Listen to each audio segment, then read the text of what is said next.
MedCity Institute of Medical sciences Ghanpur Medchal నాణ్యమైన వైద్య సేవలను అందించే దిశగా మరో మైలురాయి సాధించింది. భారతదేశంలో వైద్య సేవల్లో నాణ్యతను పరీక్షించి సర్టిఫికెట్ అందించే ఎన్ఏబిహెచ్ గుర్తింపును MedCity Institute of Medical sciences సాధించింది. తెలంగాణలో ఉన్న మెడికల్ కాలేజ్ అనుబంధ హాస్పిటల్స్లో ఇలా ఎన్ఏబిహెచ్ గుర్తింపు సాధించిన అతి కొద్ది సంస్థలలో మెడ్సిటీ ఒకటిగా నిలిచింది.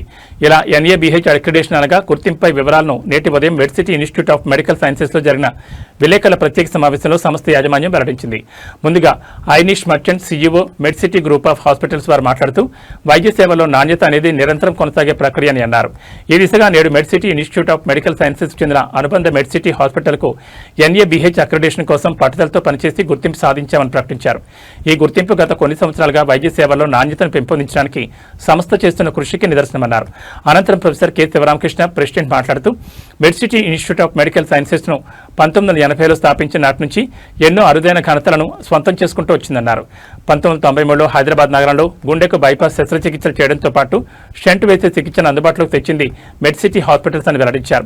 లాభాపేక్ష లేకుండా 1990ల ప్రాంతాల్లో అమెరికాలో పనిచేస్తున్న వైద్యుల ద్వారా స్థాపించిన సంస్థ నేడు దినదిన అభివృద్ధి చెందుతూ రోగులకు నాణ్యమైన సేవలతో పాటు అత్యాధునిక చికిత్స అందించడంలో పేరు గడిస్తోందని వివరించారు. దీనికి కొనసాగింపుగా ఇప్పుడు ఎన్ఏబిహెచ్ అక్రిడేషన్ సాధించి మరోమారు తాను చేస్తున్న సేవలు నాణ్యతతో కూడి ఉన్నాయని స్పష్టమవుతుందని అన్నారు. ఇలా నాణ్యమైన సేవలకు ఇచ్చే గుర్తింపుకు ముందు అన్ని రకాలైన సేవలు రూపొందించిన నాణ్యతా ప్రమాణాల ప్రకారం ఉన్నాయన్న విషయాన్ని ఎన్ఏబిహెచ్ ప్రత్యేకంగా తనిఖీలు చేసి వాటిని పరీక్షించిందని అన్నారు.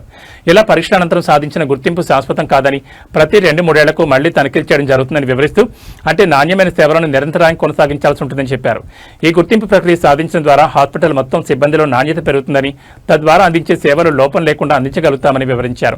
ఇప్పటికే హాస్పిటల్లో ఎన్నో సదుపాయాలు అందుబాటులోకి తెచ్చామని భవిష్యత్తులో మరిన్ని సేవలు అందించడానికి అవసరమైన చర్యలు తీసుకుంటున్నామని ప్రకటించారు. ఈ విలేకరుల సమావేశంలో professor K Sivaramakrishna president Medcity Institute of Medical సైన్సెస్తో పాటు Shri Anish Merchant CEO Medcity Group of Hospitals మరియు doctor Devendra Singh Negi principal Medcity Institute of Medical Sciences వారు పాల్గొని విలేకరులు అడిగిన పలు ప్రశ్నలకు సమాధానమిచ్చారు. నీ ఇన్నోవేషన్ బాగుంది, నీ క్లినికల్ ప్రాక్టీసెస్ ఎవిడెన్స్ బేస్డ్గా ఉన్నాయి, నీ ఎస్ఓపీస్ బాగున్నాయి, నీ యొక్క హౌస్ కీపింగ్ బాగుంది, ఇవన్నీ వాళ్ళు చెక్ చేసుకున్నప్పుడు ఈ అక్రిడేషన్ ఇవ్వడం జరుగుతుంది. దీనివల్ల పబ్లిక్ కాన్ఫిడెంట్గా ఇది అక్రిడేటెడ్ కాబట్టి ఇక్కడ క్వాలిటీ ఉంటుంది కాబట్టి మనం వెళ్ళొచ్చు అనేది వాళ్ళకి భరోసా. గవర్నమెంట్కి ఏమో ఇందాక నేను చెప్పినట్టు గవర్నమెంట్ ఏజెన్సీస్కి అదొక భరోసా. ఈవెన్ రీసెర్చ్ ఆర్గనైజేషన్స్ కూడా వీళ్ళకి ఒక రీసెర్చ్ ప్రాజెక్ట్ ఇవ్వచ్చు, వీళ్ళ దగ్గర మంచి ఎన్ఏబిహెచ్ అక్రిడేషన్ ఉంది, వీళ్ళు చేయగలుగుతారు అనే భరోసా వాళ్ళ దగ్గర ఉంటుంది అన్నమాట. అదేమో user side government agencies, patients, insurance companies.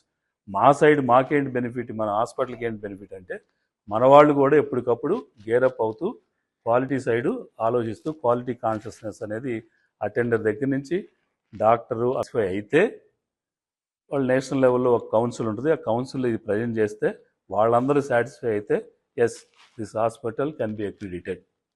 ఇది కూడా ఫస్ట్ ఎంట్రీ లెవెల్ అనే ఇస్తాడు, పర్మనెంట్గా ఇవ్వడం. ఎంట్రీ లెవెల్ అంటే ఒక 2 years మీరు ఇది ప్రాక్టీస్ చేయండి, అప్పుడు మీరు పర్మనెంట్ దానికి అప్లై చేయడానికి మీకు ఎలిజిబిలిటీ వస్తుంది, అప్పుడు మనం పర్మనెంట్ దానికి అప్లై చేసుకుంటాం. ఒకసారి పర్మనెంట్ ఎన్ఏబిహెచ్ అక్రిడిటేషన్ వస్తే 4 years మనకి ఎలిజిబిలిటీ ఉంటుంది అన్నమాట. ఇది background of NABH, me clarity కోసం చెప్తాను. దీంట్లో ఫోకస్ అంతా కూడా మాకు కూడా ఇంట్రెస్ట్ ఏంటంటే క్వాలిటీ. ఒక పేషెంట్ క్వాలిటీ అంటే ఏమంటాం మనం, ఒక ఎక్స్పెక్టేషన్తో నేను వస్తా హాస్పిటల్కి, నాకు మంచి ట్రీట్మెంట్ జరగాలి, నా మంచిగా కేర్ జరగాలి, నన్ను బాగా రిసీవ్ చేసుకోవాలి, నా ఇక్కడ ఇన్పేషెంట్గా నేనుంటే ఇక్కడ ఉన్న హౌస్ కీపింగ్ వాళ్ళు బాగా నీట్గా చేయాలి, బాత్రూమ్ శుభ్రంగా ఉండాలి, అన్నీ బాగుండాలనే కదా మనం అనుకుంటాం. మనం ఏ హాస్పిటల్కి వెళ్ళినా అదే కోరుకుంటాం, ఇక్కడ కూడా అదే ఉండాలి. Educated by Osmania, Gandhi and Kakatiya medical college and so many other medical colleges. We are well settled in USA.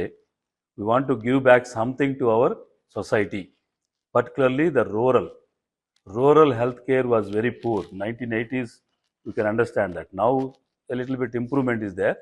In 1980s, he thought that there is a need of a rural healthcare. That's why even though the government is interested to give land wherever he wants, because they are coming, NRI people are coming back to this place, starting their hospital and research activity and education institution. Government is ready to give anywhere, but he identified this place because Medchal is not having an access to the health care. మంచి health facilities లేవు ఈ చుట్టుపక్కల. మనం ఇక్కడ ఏదో చేయాలి అనే ఉద్దేశంతో ఈ ప్లేస్ని ఐడెంటిఫై చేసి గవర్నమెంట్ రిక్వెస్ట్ చేస్తే అప్పుడు గవర్నమెంట్ ల్యాండ్ మన రైతుల దగ్గర కానీ గవర్నమెంట్ ల్యాండ్ కలిపి తీసుకొని ఇది ఇవ్వటం జరిగింది. ఇది 1986లో ఇక్కడ ఒక రీసెర్చ్ ఇన్స్టిట్యూట్ స్టార్ట్ చేశారు. అంటే రూరల్ ఏరియాలో ఈ కంటేజియస్ ఇన్ఫెక్షియస్ డిసీజెస్ అవి ఎట్లా స్ప్రెడ్ అవుతున్నాయి, గవర్నమెంట్ దాని మీద ఎక్కువగా స్పెండ్ చేయలేకపోతుంది, మనమన్నా చేద్దామని చెప్పి అమెరికా నుంచి కొంతమంది డాక్టర్లని కలుపుకొని వచ్చి ఇక్కడ Share India hospitals and health care providers, that is the organization name. ఇది ఎవరిదంటే Quality Council of India. The Quality Council of India is an independent autonomous body. It won't work under any government agencies. It's an independent body. Their job is to take care of the quality in all aspects. Particularly healthcare సంబంధించి ఇది ఒక board వాళ్ళు create చేసుకున్నారు. NABH, national accreditation board for health and health providers అండి. ఈ NABH ఉద్దేశం ఏంటంటే ఇంటర్నేషనల్గా వీళ్ళు కొలాబరేట్ చేసుకుంటూ హెల్త్ కేర్ సెక్టార్లో క్వాలిటీ అంటే ఏంటి, క్వాలిటీని మెయింటైన్ చేయాలంటే ఏ పారామీటర్స్ బెంచ్ మార్క్స్ ఉండాలి ఒక హాస్పిటల్కి అనేది వాళ్ళు డెవలప్ చేసి, ఇది వాలంటరీ, మనం కంపల్సరీగా NABH ప్రతి హాస్పిటల్కి ఉండాలి, ప్రతి కాలేజీలో ఉన్న హాస్పిటల్కి ఉండాలని అక్కడ ఏ ఏజెన్సీ కానీ గవర్నమెంట్ కానీ కంపెల్ చేయదు. మనం వాలంటరీగా NABH ఉంటే మనం క్వాలిటీ అనేది పబ్లిక్ తెలియపరచచ్చు. అట్లానే ఇన్సూరెన్స్ ఏజెన్సీస్ కానీ గవర్నమెంట్ ఏజెన్సీస్ కానీ రేపు ఎప్పుడైనా ఉపద్రవం వచ్చినప్పుడు ఏ హాస్పిటల్ మనం ఐడెంటిఫై చేసి వాళ్ళని ఉపయోగించుకోవాలనుకున్నప్పుడు ఈ క్వాలిటీ ఉన్న హాస్పిటల్, లైక్ కోవిడ్ వచ్చినప్పుడు మన హాస్పిటల్ని they have used it as one of the important